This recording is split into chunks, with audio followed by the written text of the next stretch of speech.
Hoy nuestra clase va a ser sobre el contrato de trabajo y las partes del contrato de trabajo. Lo que vamos a conocer en la clase de hoy es cómo se conforma un contrato de trabajo, cómo surge una relación de trabajo, quiénes son las partes del contrato de trabajo. Es importante saber cómo surge el contrato de trabajo y la relación de trabajo para saber también cuándo comienzan los derechos y obligaciones de las partes. Vamos a ver quiénes pueden ser partes del contrato de trabajo y quienes no pueden ser parte de un contrato de trabajo. Además de eso, vamos a verificar cómo se conforma un grupo económico para fines laborales y cuáles son las consecuencias de que se identifique un grupo económico para fines del derecho del trabajo. Lo primero que debemos tener en claro al estudiar el contrato de trabajo y las partes del contrato de trabajo es que nos interesa saber cuándo comienza y cuándo se extingue el vínculo laboral entre las partes, porque las partes del contrato de trabajo, una vez que de forma expresa o tácita deciden iniciar una relación de trabajo, es decir, que una persona natural comience a prestar servicios de forma personalísima para otra, bajo subordinación y dependencia, a cambio de una justa retribución, en este momento nacen derechos y obligaciones para ambas partes, tanto para el empleador, que se beneficia de los servicios materiales e inmateriales prestados de forma personalísima por el empleado, pero tendrá como obligación pagar la justa retribución. Y aunque en esta relación sabemos perfectamente que el empleador tiene poderes de mando y dirección del trabajo, estos poderes de mando y dirección tienen como límite los derechos fundamentales del trabajador, como ya habíamos comentado en otras clases anteriores. Por otro lado, el trabajador, persona natural, que de forma personalísima va a prestar servicios bajo dependencia y subordinación para su empleador, tendrá que hacerlo a cambio de su justa retribución. Entonces tiene el deber de prestar los servicios de forma personal, bajo dependencia y subordinación, y tiene el derecho de recibir por estos servicios materiales o inmateriales prestados bajo dependencia y subordinación su sueldo, su justa retribución. Existen entonces dos teorías que voy a intentar explicar cómo se inicia una relación de trabajo. En pocas palabras, podríamos decir que existe la teoría relacionista y existe la teoría contractualista. La teoría relacionista sería aquella que dice que la relación de trabajo va a iniciar independiente del surgimiento del contrato de trabajo como negocio jurídico y que la mera incorporación del trabajador al proceso productivo de la empresa para poder prestar servicio de forma personalísima bajo subordinación e independencia para su empleador ya sería suficiente para que se iniciara una relación de trabajo. Por otro lado, tenemos la teoría contractualista, que va a decir que la relación de trabajo nace conjuntamente con el contrato de trabajo. El contrato de trabajo, como negocio jurídico, nacería entonces siempre y cuando hay una manifestación tácita o expresa para que alguien pueda prestar servicios bajo dependencia y subordinación para otra persona natural o jurídica, que sería el empleador, que tendrá el poder de mando y dirección en esta relación de trabajo. Entonces, esa sería la gran diferencia entre las dos teorías, en pocas palabras. Sin embargo, vamos a verificar un poco más detenidamente cómo funciona cada una de esas teorías y cuáles son sus principales argumentos para que ustedes puedan tener no solamente una idea general de esta discusión doctrinaria que existe con respecto del nacimiento de la relación de trabajo, sino también para poder convencerse sobre cuál es aquella que a ustedes parece más correcta. Comencemos entonces a conversar un poco sobre la teoría relacionista. La teoría relacionista tiene como principal referencia el profesor alemán Sieber, que en 1935 escribió una obra con respecto al tema. Para esta teoría, la mera incorporación del trabajador a la empresa ya implica la formación de la relación laboral, sin que eso sea obviamente necesario una vinculación al surgimiento del contrato de trabajo como negocio jurídico. Entonces, la relación laboral para la teoría relacionista se inicia independientemente del negocio jurídico. Basta que un trabajador comience a prestar servicios de forma personalísima bajo dependencia y subordinación para otra persona natural o jurídica, que sería el empleador, que se va a beneficiar de estos servicios materiales o inmateriales a cambio de una justa retribución, para que allí ya haya nacido una relación de trabajo.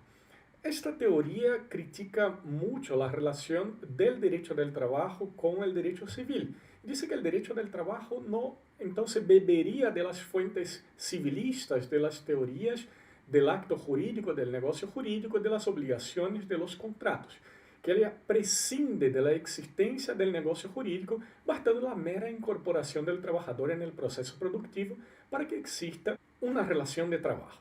Además, van a decir los relacionistas que no es necesario buscar en las fuentes civilistas cuáles son las características y contornos de un contrato de trabajo, porque ya existe un orden público laboral que establece el contenido mínimo para una relación de trabajo. Aquel paradigma que ya habíamos conversado anteriormente, que es intransponível, que las partes no pueden pactar condiciones peores a las existentes en el orden público laboral. De esta forma tendríamos una limitación de la autonomía de la voluntad, no prevalece el acuerdo de voluntades en una relación de trabajo, por ende no habría que estar hablando de un contrato.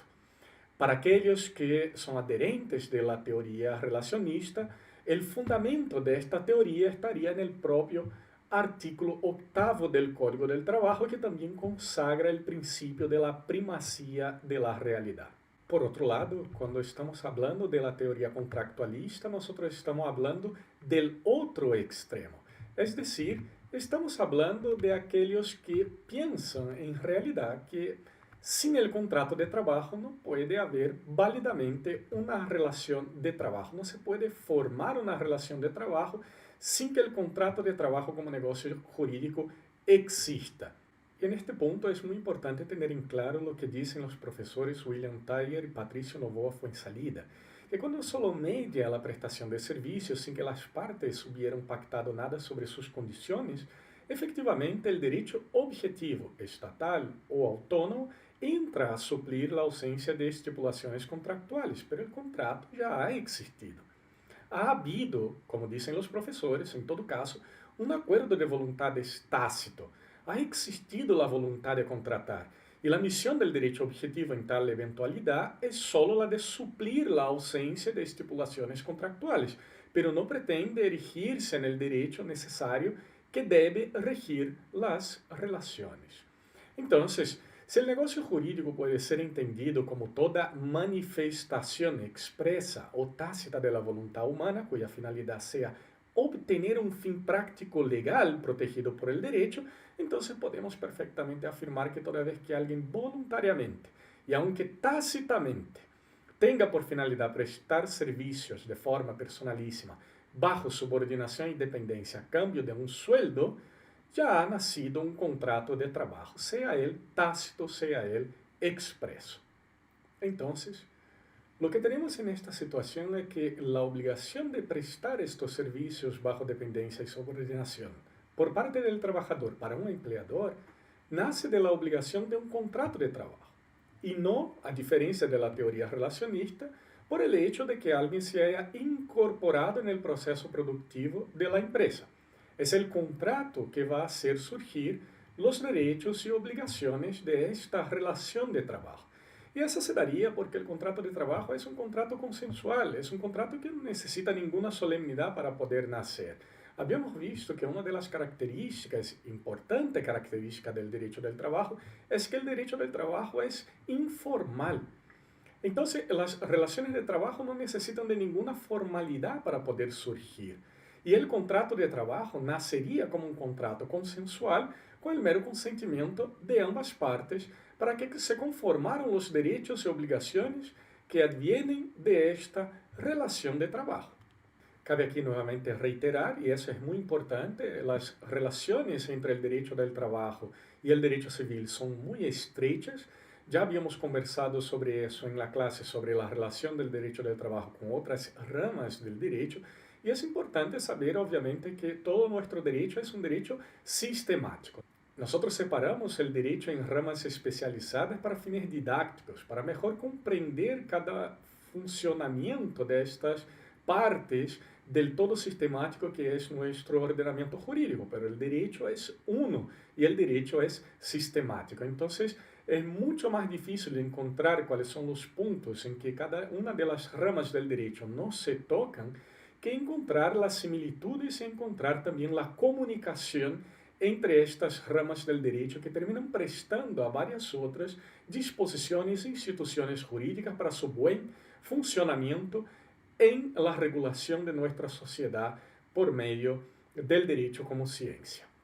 En este caso, el negocio jurídico podría ser entendido como toda manifestación expresa o tácita de la voluntad humana cuya finalidad sea obtener un fin práctico y legal protegido por el derecho. Y si entendemos el negocio jurídico como esa manifestación expresa o tácita, podemos perfectamente entender entonces que la relación de trabajo como negocio jurídico va a surgir a partir de un contrato siempre que exista esta relación tácita o esta relación de forma expresa. En nuestro derecho nacional tenemos a algunos adherentes a esa teoría contractualista, como es el caso del profesor Héctor Mérez Noguer de la Universidad de Chile y el caso también de los profesores William Thayer y Patricio Novoa Fuenzalida. Y para los adherentes de la teoría contractualista, esta teoría tendría fundamento en nuestro Código del Trabajo a partir de la lectura del artículo 7º de este diploma específico. Ustedes pueden entonces acompañar la lectura en sus códigos del trabajo y nuestro artículo 7º del código va a decir que el contrato individual del trabajo es una convención por la cual el empleador y el trabajador se obligan recíprocamente. Este a prestar servicios personales bajo dependencia y subordinación del primero y aquel a pagar por estos servicios una remuneración determinada. Ahora, lo que sí es cierto es que existe una diferencia entre la relación de trabajo y el contrato de trabajo que no podemos ignorar. Para los profesores William Thayer y Patricio Novoa Fuenzalida, el contrato de trabajo sería el acuerdo de voluntades, mientras que la relación de trabajo sería el conjunto de derechos y obligaciones derivados de la prestación de los servicios. Entonces, el contrato de trabajo como acuerdo de voluntad sería el negocio jurídico que hace surgir la relación de trabajo como conjunto de derechos y obligaciones entre empleador y trabajador. Además, los profesores dicen que las normas que constituyen el derecho del trabajo se refieren a la relación de trabajo fundamentalmente y no al contrato como negocio jurídico. El derecho civil es el que se va a encargar de las normas referentes al negocio jurídico.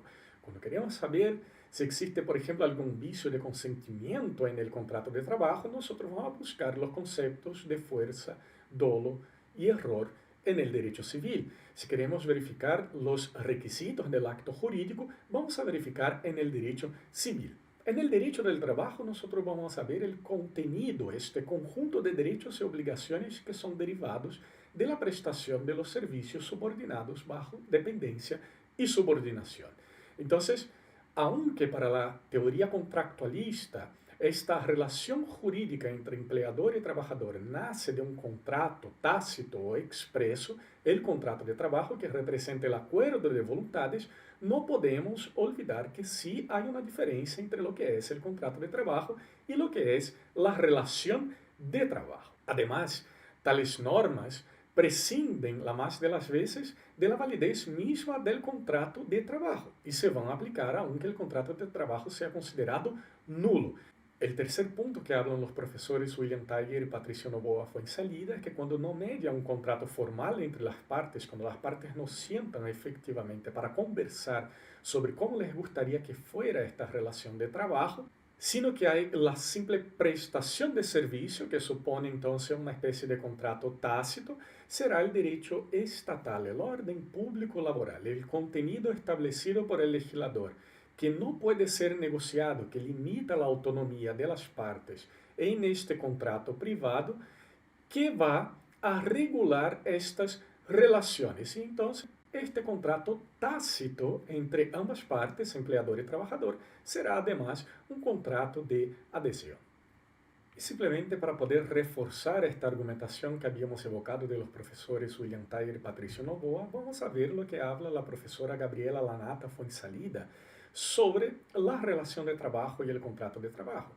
Para ella, la relación de trabajo es el conjunto de derechos y obligaciones que derivan para los trabajadores y empleadores del simple hecho de la prestación de servicios. O, lo que es lo mismo, el contrato de trabajo puede entenderse como el acuerdo de voluntades y la relación de trabajo como el conjunto de derechos y obligaciones derivados de la prestación de los servicios. Por ende, no debemos confundir ambas instituciones, pero obviamente debemos tener claro que hay dos teorías que van a hablar sobre cuándo se inicia una relación de trabajo. Una de ellas prescinde del propio contrato, la otra dice que el contrato, aunque tácito, es el que va a hacer surgir el conjunto de derechos y obligaciones de ambas partes en esta relación de trabajo. Entonces, para que exista una relación de trabajo en los moldes de la tutela de nuestro Código del Trabajo y acompañando lo que dice la propia jurisprudencia, extrayendo todos los requisitos de este contenido que está en el Código del Trabajo, es necesario que exista una prestación de servicios personales, o sea, una prestación de servicios personalísimo. Una persona no puede ser contratada para una relación de trabajo y estar enviando, por ejemplo, otra persona, un familiar suyo, un amigo suyo, para prestar estos servicios bajo dependencia y subordinación.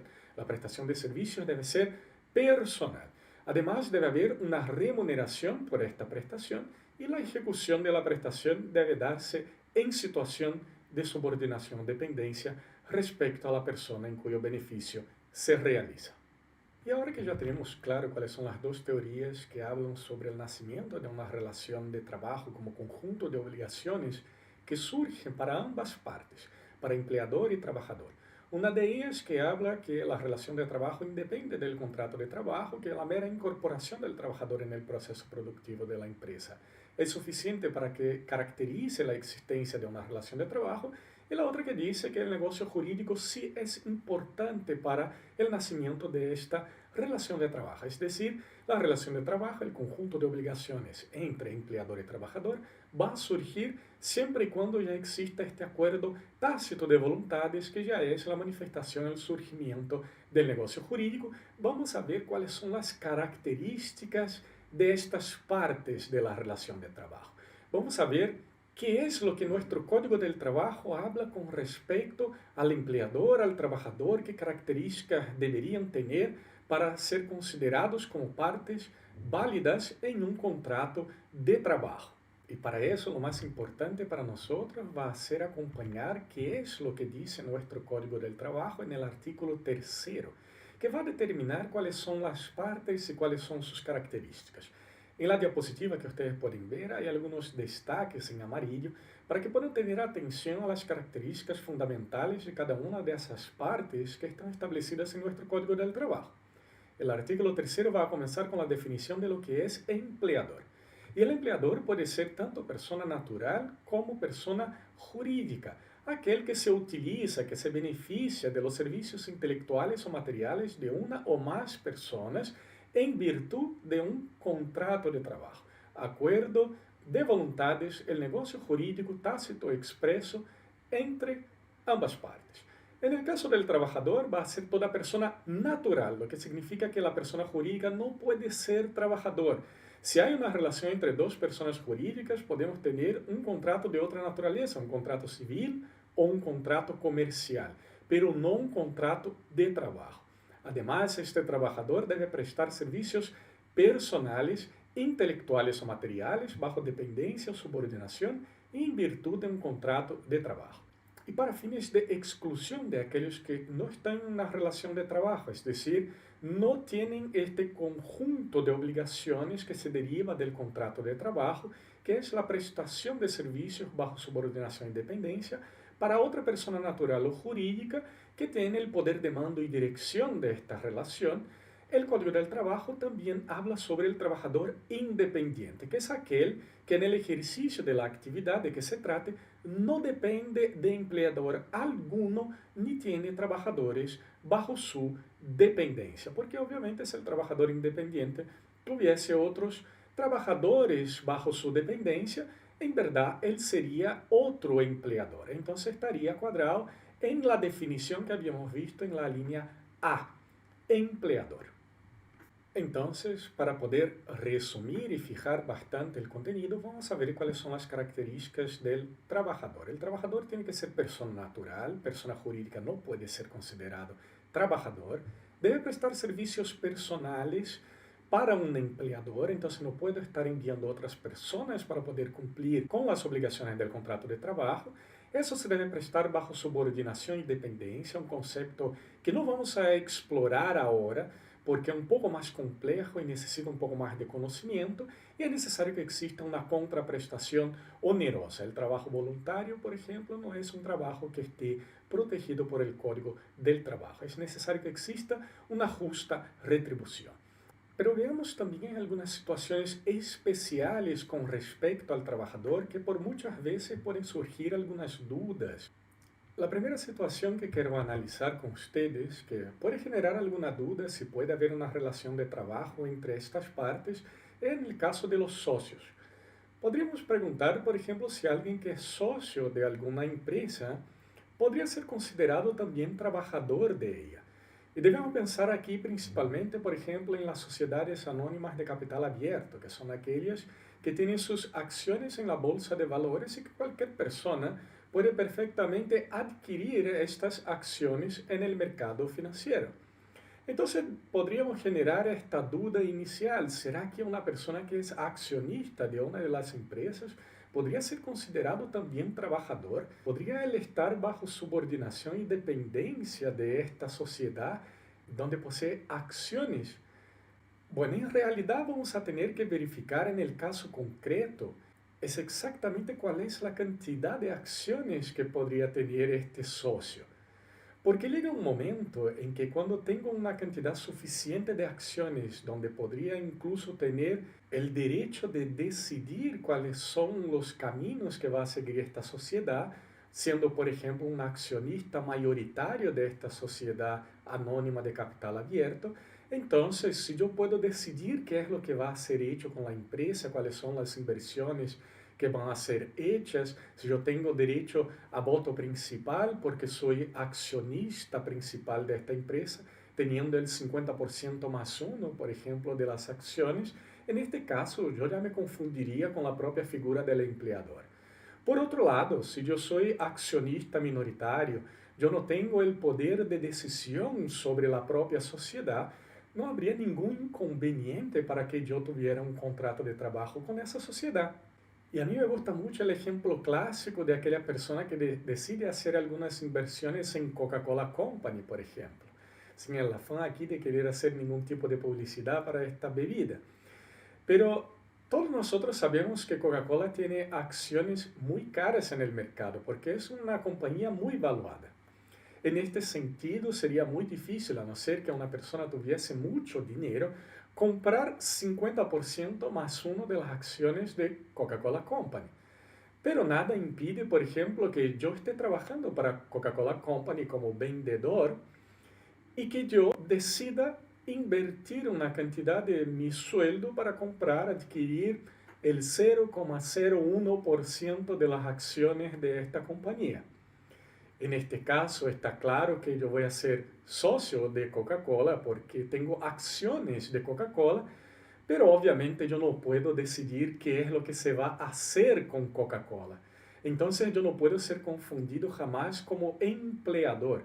Yo seré subordinado siempre y cuando siga prestando servicios bajo dependencia y subordinación para Coca-Cola y sin que pueda decidir los rumbos que van a tomar esta compañía sin poder votar, sin poder ordenar, sin poder dirigir, sin poder organizar el proceso productivo porque yo no soy empleador. Entonces, siempre que entre mi persona como vendedor externo y la compañía que es mi empleadora, exista una prestación de servicios bajo subordinación y dependencia a cambio de una justa retribución, teniendo yo el 0,01% de las acciones, que es irrelevante siendo socio de Coca-Cola, nada impide que yo sea entonces trabajador de esta empresa. Los requisitos, entonces, que pueden ser acompañados en la diapositiva, comprenden que una persona puede ser perfectamente contratado por la sociedad siempre y cuando no sea el contratado socio mayoritario y no tenga facultades de administración y representación.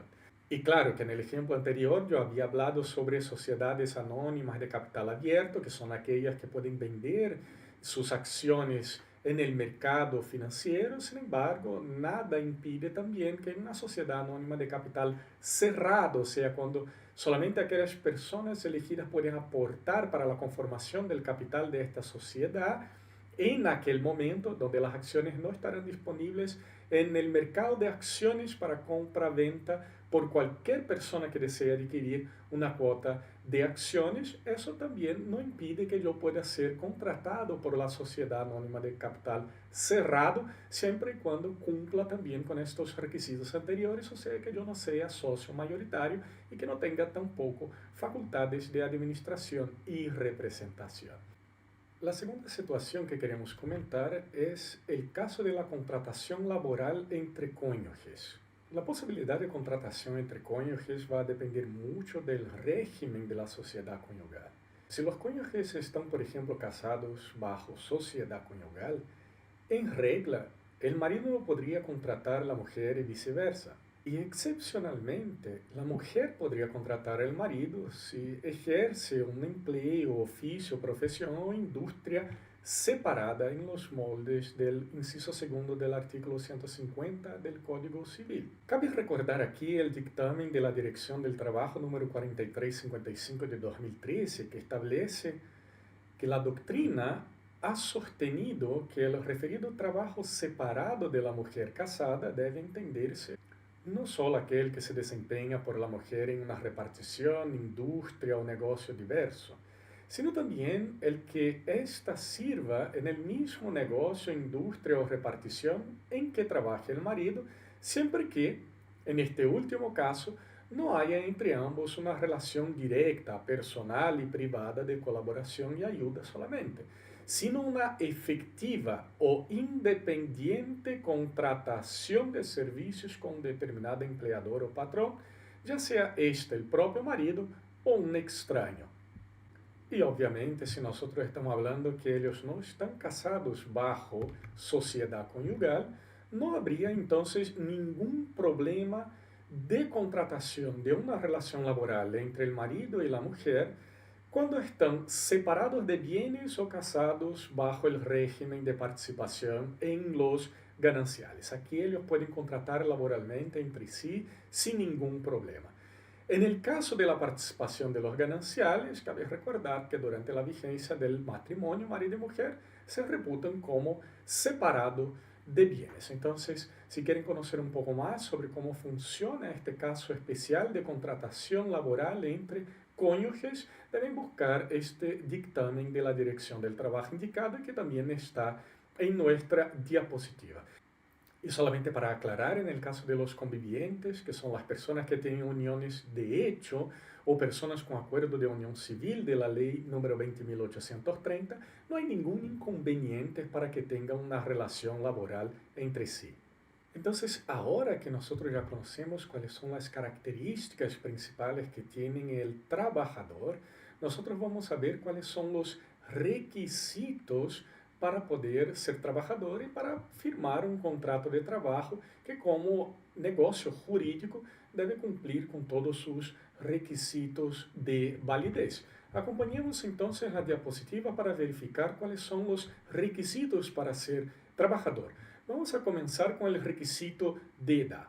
Primero, si el trabajador o trabajadora tiene más de 18 años, puede perfectamente firmar un contrato de trabajo sin la intervención de sus padres o de sus representantes por la propia letra de nuestro Código del Trabajo en su artículo 13, inciso primero.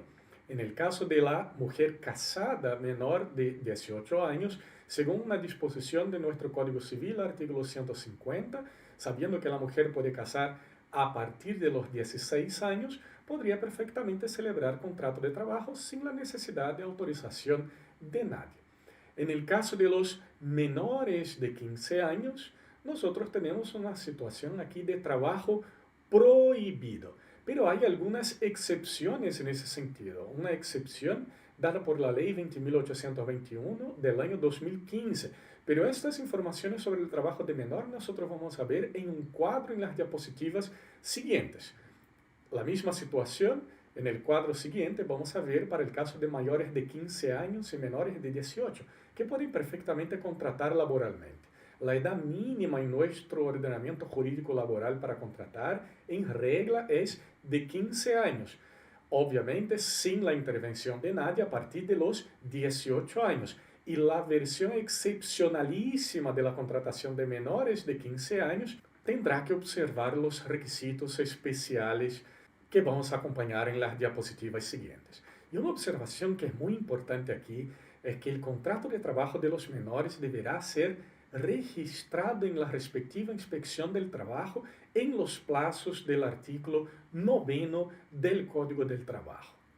Y en este caso nosotros debemos tener en claro, y ustedes pueden acompañar perfectamente en sus códigos del trabajo, que el artículo 9, inciso segundo, va a decir que el empleador que no haga constar por escrito el contrato dentro del plazo de 15 días de incorporar el trabajador o de 5 días si se trata de contratos por obra, trabajo, servicio determinado o de duración inferior a 30 días, será sancionado con una multa a beneficio fiscal de 1 a 5 unidades tributarias mensuales. Y en este caso, como estamos hablando de un contrato de trabajo de menores de edad, en el mismo plazo, el plazo de 15 días en regla o el plazo de 5 días en el caso de que sea un contrato por obra o faena o un contrato a plazo fijo con duración inferior a 30 días, habrá que registrar este contrato de trabajo en la inspección del trabajo respectiva. ¿Cuáles serían entonces las situaciones especiales con respecto a los menores de edad que vamos a ver en el cuadro siguiente? Primero, el menor de edad está completamente prohibido de trabajar, es decir, los menores de 18 años están prohibidos de trabajar en cualquier faena que requiera fuerza excesiva. ¿Y qué es comprendido fuerza excesiva? Sería llevar, transportar, cargar, arrastrar o empujar manualmente y sin ayuda mecánica cargas superiores a 20 kilos. Entonces aquí lo primordial es saber que si yo voy a llevar, transportar, cargar, arrastrar o empujar sin ayuda mecánica, está prohibido si las cargas tienen un peso superior a 20 kilos. Si yo tengo obviamente ayuda mecánica, entonces no existe esta limitación. La fundamentación jurídica donde van a encontrar en el Código del Trabajo está en la tabla en su extremo derecho. ¿Qué más es prohibido para los menores de edad? Trabajar en cabarets y otros establecimientos análogos que presten espectáculos vivos, como también en los que expendan bebidas alcohólicas, ojo, que deban consumirse en el mismo establecimiento. Además de eso, debemos tener claro que en establecimientos con espectáculos vivos que no se desarrollen en cabarets u otros establecimientos análogos o en aquellos en que se expendan bebidas alcohólicas que deban consumirse en el mismo establecimiento, este tipo de trabajo está permitido solamente para mayores de 15 y menores de 18 años y siempre cuando cuenten con autorización de su representante legal y del Tribunal de Familia. Se necesita las dos conjuntamente. Otro trabajo prohibido es en el caso del trabajo nocturno en establecimientos industriales y comerciales. ¿Y qué es el trabajo nocturno? El trabajo nocturno es aquel comprendido como el periodo entre las 22 y las 7 horas de la mañana. Otro caso en que necesita permisos especiales es el caso de trabajos para menores de 15 años que estarían permitidos solamente de forma excepcionalísima para el caso de trabajos en teatro, cine, radio, televisión, circos u otras actividades similares a esas. En este caso, es necesario que este menor de 15 años cuente con un permiso, una autorización de su representante y también del Tribunal de Familia respectivo, o sea, las dos conjuntamente. Y aquí nosotros estamos hablando mucho sobre trabajo prohibido, pero ¿qué será este trabajo prohibido? Nuestro Código del Trabajo no define qué es el trabajo prohibido, pero obviamente la construcción de la doctrina laboral en todo el Occidente ha llegado a un concepto que tiene los mismos contornos, las mismas características. Y por ende, yo voy a recurrir a la legislación comparada para que se pueda conseguir un buen concepto de trabajo prohibido. Y no vamos muy lejos. Nosotros vamos en la Ley 20.744 de Contrato de Trabajo de Argentina, que define el trabajo prohibido y establece sus consecuencias. El artículo 40 de esta citada ley dice que se considerará prohibido el objeto cuando las normas legales o reglamentarias hubieran vedado el empleo de determinadas personas o en determinadas tareas, épocas o condiciones. Afirma además que la prohibición del objeto del contrato estará siempre dirigida al empleador. Entonces el trabajo es prohibido, no es prohibido para el trabajador. Es prohibida la contratación por parte del empleador por una especial situación que la ley determina para tutelar estas personas, estos trabajadores y en este caso estos menores de edad por el simple hecho de evitar la explotación del trabajo infantil, que es completamente compatible con la agenda que la OIT tiene para la construcción del concepto del trabajo decente, implementada, formalizada en la OIT desde 1999 con el concepto de Juan Somavia, abogado chileno que estuvo como director general de la Organización Internacional del Trabajo desde marzo de 1999 a septiembre de 2012.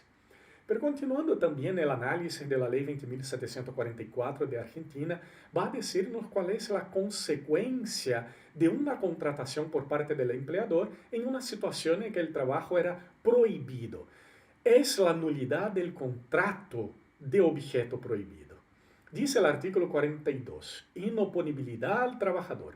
El contrato de objeto prohibido no afectará el derecho del trabajador a percibir las remuneraciones o indemnizaciones que se deriven de su extinción por tal causa, conforme a las normas de esta ley y a las previstas en los estatutos profesionales y las convenciones colectivas de trabajo.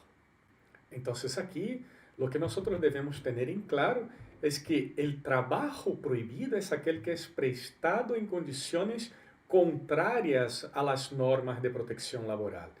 La ley prohíbe que este tipo de contrato se desarrolle de forma válida. Sin embargo, para evitar el enriquecimiento ilícito del empleador y frente a la imposibilidad de devolver la fuerza de trabajo ya empleada en la relación de empleo, las prestaciones laborales y previsionales son debidas al trabajador, porque una interpretación contraria puniría doblemente el empleado. Debemos tener en claro también que el trabajo prohibido no se confunde con el trabajo ilícito.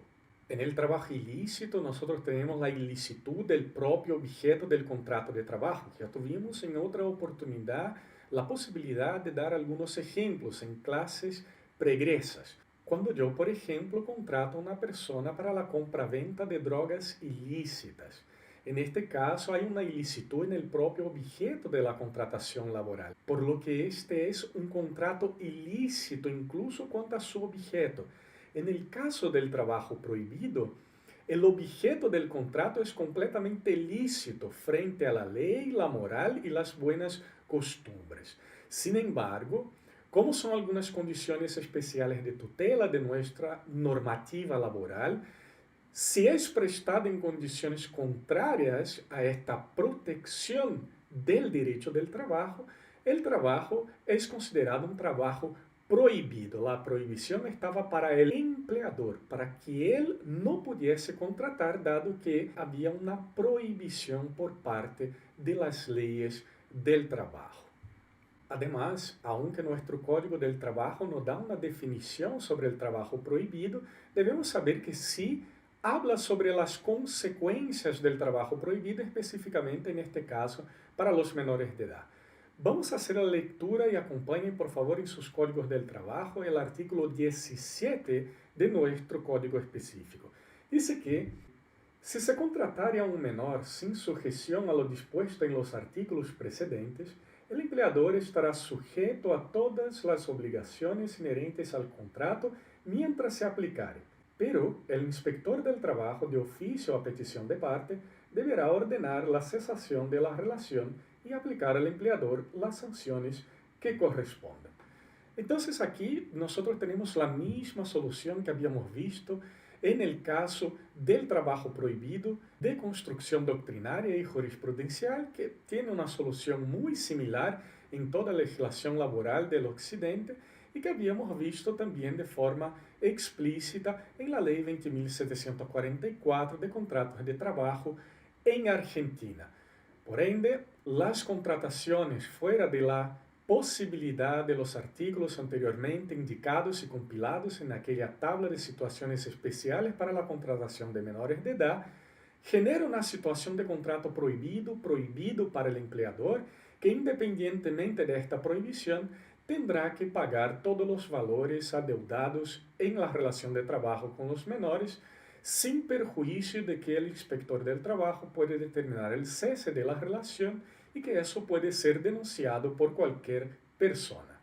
Entonces, una vez terminadas las consideraciones sobre la edad de los trabajadores y trabajadoras, vamos a pasar a otro requisito para la contratación laboral, y es el tema de la nacionalidad.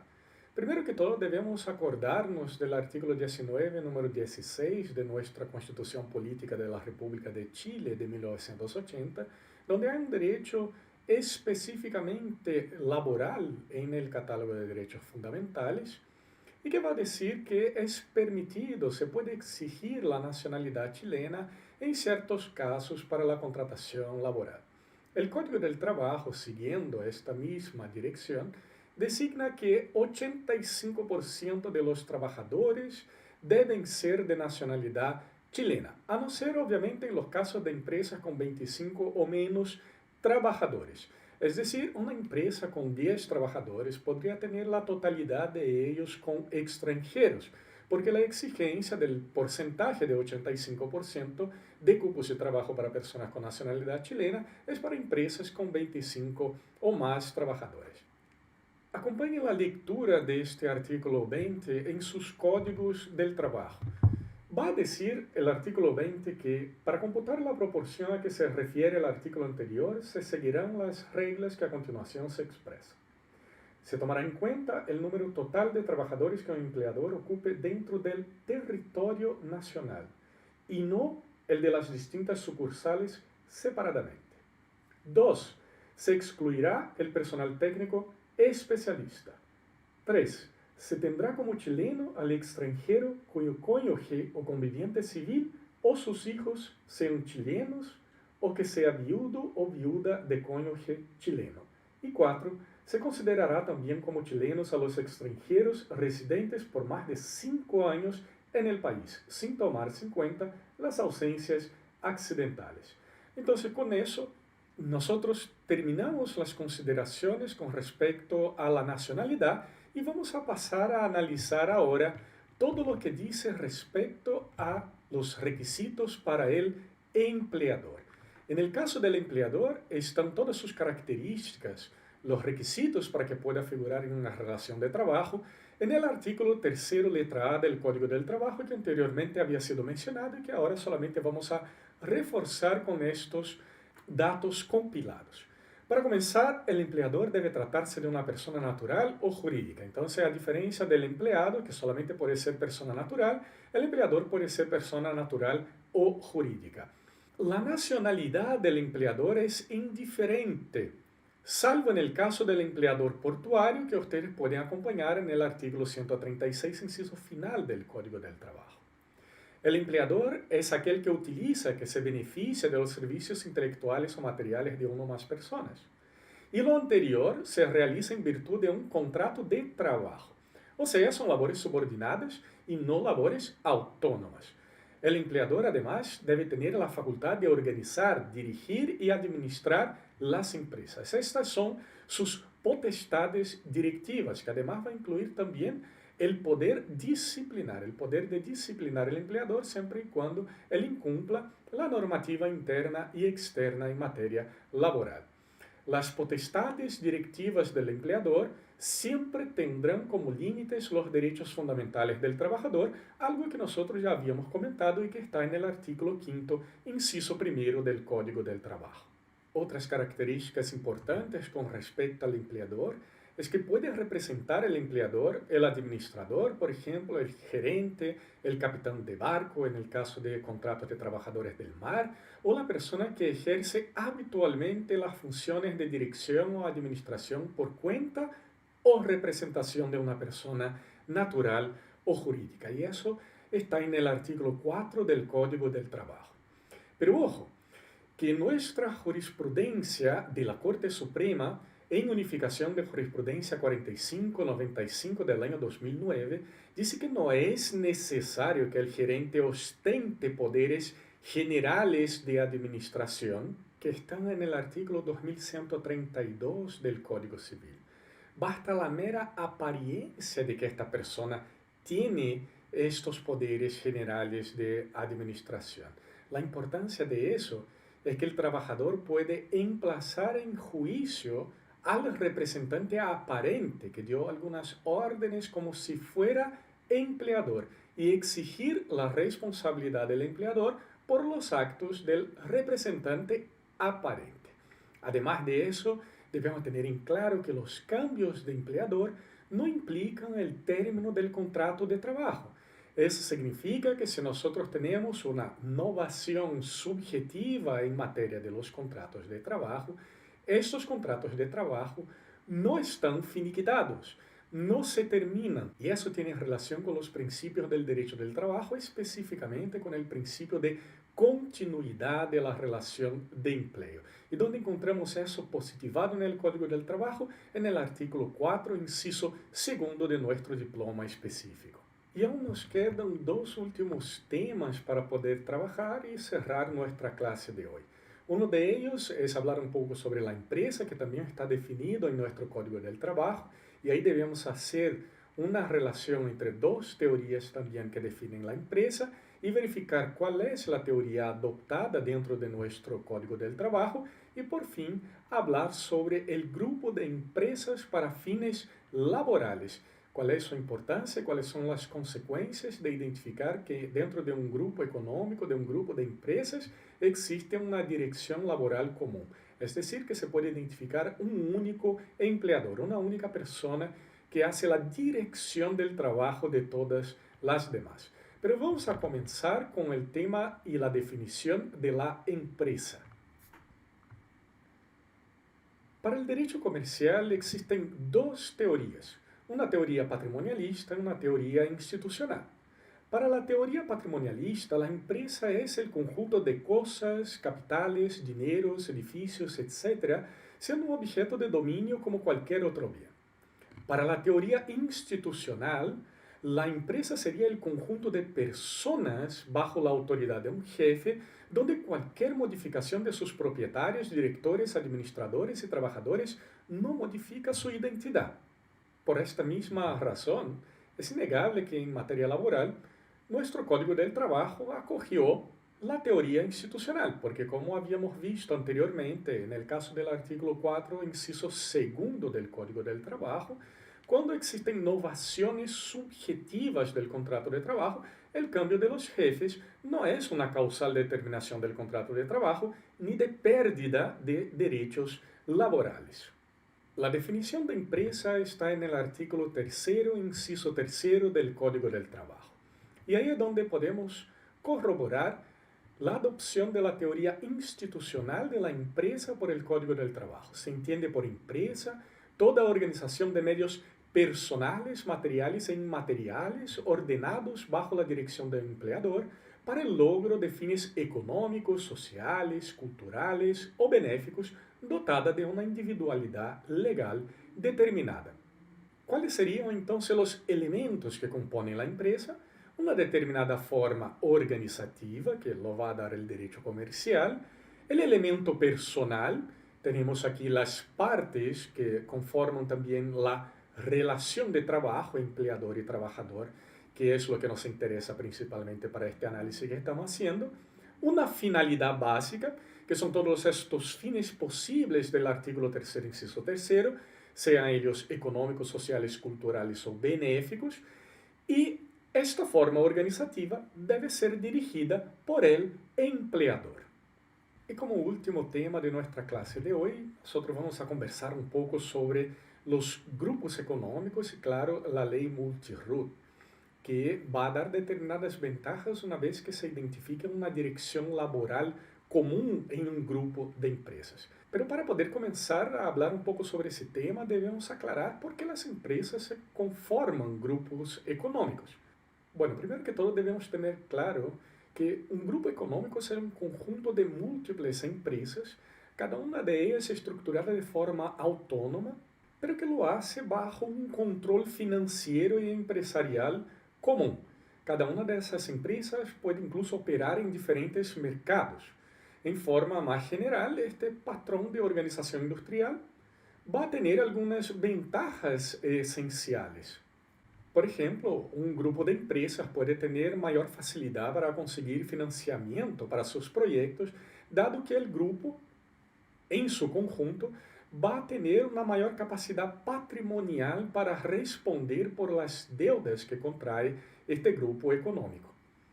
Eso también puede ser una gran ventaja para que ellos puedan negociar con bancos mejores tasas de interés para los préstamos, dado que el grupo económico nuevamente puede responder de mejor forma con su patrimonio por las deudas contraídas. Por otro lado, la conformación de un grupo económico puede permitir que ese grupo de empresas pueda entrar en un mercado más amplio y más competitivo, algo que si ellos hicieran de forma individual sería imposible. Otra ventaja, entre tantas otras que podríamos citar aquí, es que se puede lograr significativos ahorros en costos administrativos mediante el establecimiento de empresas de servicios que pueden dirigir a varios negocios del grupo al mismo tiempo o prestar servicios de asesoría de todo tipo. La conformación de grupos económicos también está muy conectada con nuestro momento de organización del trabajo, que tiene relación con la descentralización productiva, cuando las empresas comienzan a fragmentarse en otras menores que pueden tener mercados propios y participación en otros tipos de mercado, pero que pertenecen a un controlador, que todos tienen participación en propiedad y que obviamente se van fortaleciendo como un grupo dominante dentro de algún mercado para poder lograr sus objetivos. Lo que también podemos comentar aquí es que la conformación de un grupo económico no significa una irregularidad de por sí. Obviamente que las leyes en materia de regulación económica lo que buscan evitar es que existan monopolios de mercado y oligopolios de mercado. Entonces, cuando comienzan a verificar que la conformación de grupos económicos comienza a abrazar todo el mercado, eliminando la competencia y así teniendo una influencia directa también en nivel de precios, es donde entra la regulación económica. Pero de por sí eso no es un acto ilegal y ni es prohibido por ley la conformación de grupos económicos. Claro que nuestro trabajo aquí no es entrar en la discusión de la regulación económica con respecto a esos grupos económicos. Lo que queremos saber es cuándo y cómo podemos considerar que un grupo económico, un grupo de varias empresas, de múltiples empresas, podría ser considerado como un solo empleador para fines laborales. Y para poder hacer este análisis, lo que vamos a analizar ahora es exactamente las modificaciones que la Ley 20.760, conocida también como Ley Multirut, hizo en nuestra legislación del trabajo. Esta regulación está ahora en el artículo 3º del Código del Trabajo, incisos 4, 5, 6 y 7. Estos artículos van a decir que dos o más empresas serán consideradas como un solo empleador para efectos laborales y previsionales cuando tengan, y ahí destaco, una dirección laboral común y concurran a su respecto condiciones tales como la similitud o necesaria complementariedad de los productos o servicios que elaboren o presten, o la existencia entre ellas de un controlador común. Pero ojo, porque la mera circunstancia de participación en la propiedad de las empresas de este grupo no va a configurar por sí sola alguno de los elementos o condiciones señalados en el inciso anterior. Es decir, si hay una participación en propiedad, lo que es común de un grupo económico, eso no significa que nosotros tenemos un grupo económico para fines laborales y previsionales. Lo que debe ser probado dentro de este grupo económico es que existe una dirección laboral común, cuyo concepto nosotros vamos a verificar enseguida. Pero las consecuencias para que se considere un grupo económico como un solo empleador para efectos laborales y previsionales es que todas las empresas del grupo serán solidariamente responsables del cumplimiento de las obligaciones laborales y previsionales emanadas de la ley, de los contratos individuales o de los instrumentos colectivos. Pero no solamente eso. El hecho de que se considere el grupo económico como un único empleador con efectos laborales y previsionales también dará la ventaja a los trabajadores de que pueden conformar un único sindicato si así lo desean y negociar con todas las empresas del grupo o con algunas de ellas. Y aquí es importante destacar que las cuestiones suscitadas por la aplicación de los incisos anteriores que analizamos se suscitarán por el juez del trabajo conforme el párrafo tercero del capítulo 2 del título 1 del libro 5 de este código. El juez de letras del trabajo va a resolver el tema previo informe de la dirección del trabajo, pudiendo requerir además informes de otros órganos de la administración del Estado. El ejercicio de las acciones judiciales derivadas de la aplicación de ese inciso cuarto, así como la sentencia definitiva respectiva, deberán además considerar todo lo dispuesto en el artículo 507 de este código.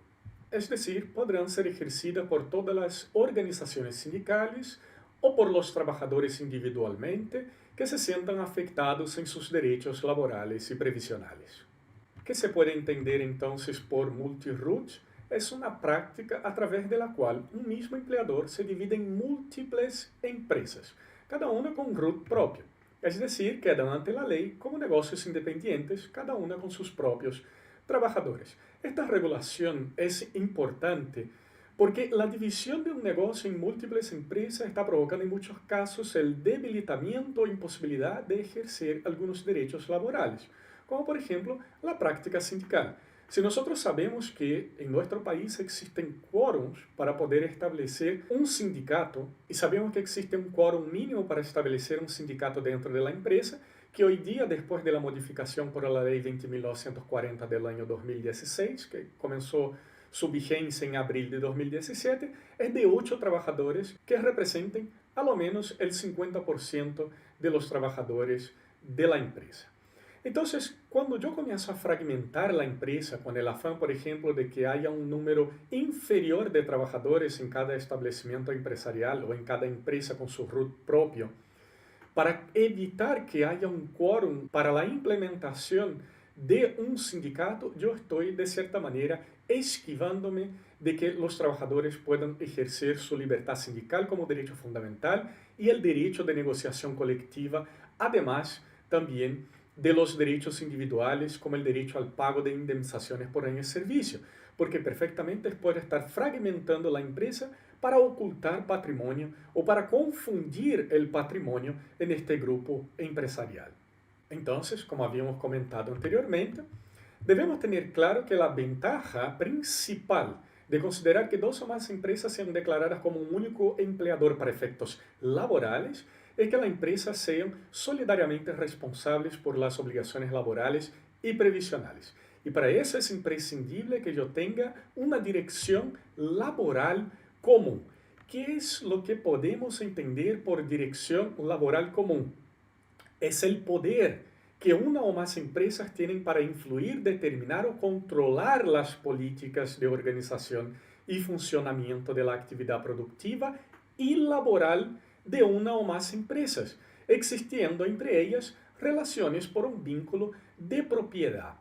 Entonces, en este caso, lo que debe tener claridad en este concepto es que podríamos identificar dentro de este grupo de empresas como un único empleador que dirige, que controla la relación laboral, el funcionamiento de la actividad productiva, la organización del trabajo de varias empresas o de todas las empresas del grupo. Esta es la forma por la cual nosotros vamos a llegar al concepto de dirección laboral común. Entonces no basta que el grupo económico tenga una participación de propiedad. No basta que exista una relación empresarial entre este grupo económico. sea a través de empresas en red, sea a través de una descentralización productiva. Es necesario que se identifique que una de esas empresas, independiente de que sea la holding, independiente de que sea la controladora, pero que una de esas empresas se muestre como el empleador común de todos los trabajadores, de todas las empresas o de algunas empresas de este grupo económico. Una única persona, un único empleador que está organizando el trabajo, que está ordenando el funcionamiento de la actividad laboral de los trabajadores del grupo empresarial, de este grupo económico. Entonces, así vamos a tener la posibilidad de identificar que hay una dirección laboral común. Y de ser así, vamos a acordar la otra ventaja que ya habíamos comentado, de que los trabajadores, cuando se identifica una dirección laboral común, podrán constituir un solo sindicato si así lo desean. Podrán negociar colectivamente con todas las empresas que han sido consideradas como empleador o bien con cada una de ellas. Otro punto que debemos considerar que es interesante es que cambió sustancialmente la configuración del subterfugio que ya había sido implementado por la Ley 19.759. El subterfugio es la finalidad de ocultar, disfrazar o alterar la individualización del patrimonio para perjudicar al empleado. Este concepto de subterfugio fue reforzado por la Ley 19.759 en el artículo 507 del Código del Trabajo. Por lo tanto, lo que se sancionaba era la acción, independientemente de la existencia de dolo o intención fraudulenta. Sin embargo, ahora con la Ley 20.760 del año 2014, la Ley Multirut, se exige también la mala fe en el subterfugio. ¿Cómo se puede ser verificado? En el artículo 507, inciso 4 del Código del Trabajo. ¿Quiénes podrían entonces iniciar una demanda para que se reconozca que dos o más empresas constituyen un solo empleador? Serían las organizaciones sindicales o trabajadores de las respectivas empresas que consideren que sus derechos laborales o previsionales han sido afectados, como habían indicado por el artículo 507 del Código del Trabajo. ¿Y quién va a determinar que dos o más empresas deben ser consideradas como un solo empleador para efectos laborales y previsionales? Son los tribunales del trabajo, previo informe de la Dirección del Trabajo, como manda el artículo 3, inciso 7 de nuestro Código del Trabajo. Lo que ha cambiado considerablemente es que anteriormente lo que se aplicaba en el caso concreto para analizar si había un subterfugio por parte de las empresas de ocultar patrimonio para poder dificultar que los trabajadores pudiesen hacer valer sus derechos, era que se aplicaba la primacía de la realidad. Y eso la doctrina considera que era considerablemente más expedito. Ahora, con la nueva normativa, además se exige un informe previo de la Dirección del Trabajo que puede retrasar considerablemente el procedimiento, que puede dejarlo entonces mucho más engorroso para poder definir si existe una dirección laboral común para este grupo empresarial y así aplicar los efectos laborales y previsionales consecuentes de la declaración de este grupo de empresas para fines laborales. Y con esto vamos llegando al final de otra clase de Derecho Individual del Trabajo. Nuestra recomendación para poder profundizar en el tema abordado en esta clase es que puedan buscar tanto los dictámenes que son la jurisprudencia administrativa que dimana de la Dirección del Trabajo, como la jurisprudencia judicial que ha sido mencionada en las diapositivas, para que puedan estudiar en el caso concreto cómo se han dado cada una de las soluciones de estos órganos administrativos y judiciales para la solución jurídica exigida. Espero que les haya gustado y que puedan seguir estudiando y conversando con nosotros con respecto a temas del derecho del trabajo y de la seguridad social. Y nos vemos en la próxima clase. Un abrazo.